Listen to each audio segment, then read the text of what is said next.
Wish granted. Ipinababalik ni Pangulong Bongbong Marcos ang tinapyas na 400 million pesos sa budget ng Tourism Department na gagamitin sa pag-promote ng bansa. Yan ang agenda report ni Pierre Pastor. 400 million pesos ang tinapyas sa pondo ng DOT sa 2025 budget na para sana sa branding program ng ahensya. Sa pagpupulong sa Malacanang kanina, formal na hiniling ni Tourism Secretary Cristina Frasco sa Pangulo na ibalik ang pera. Paliwanag niya maaring maapektuhan ang promosyon ng bansa dahil sa kakulangan sa pondo. Ayon kay Frasco, kumita ang Pilipinas ng 760 billion pesos mula sa mga dayuhang bumisita sa bansa noong 2024. Kaya dapat raw mas paigtingin pa ang kampanya ng DOT ngayong 2025. Sumang-ayon naman ang Pangulo at inatasan ang DBM na ibalik ang tinapyas na 400 million pesos branding budget ng DOT. Kukunin ang pondo sa contingency fund ng Pangulo.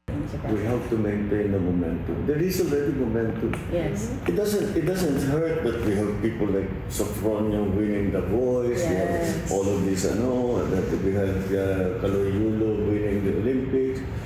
All of these things that our people are doing, that's great for the Philippines. Ayon sa Pangulo, hindi dapat mawala ang momentum, lalo na't napalakas ang imahe ng Pilipinas sa pagkapanalo ni Carlos Yulo sa Paris Olympics at Sofronio Vasquez sa The Voice USA. Para sa agenda, Pierre Pastor, Billionaire News Channel.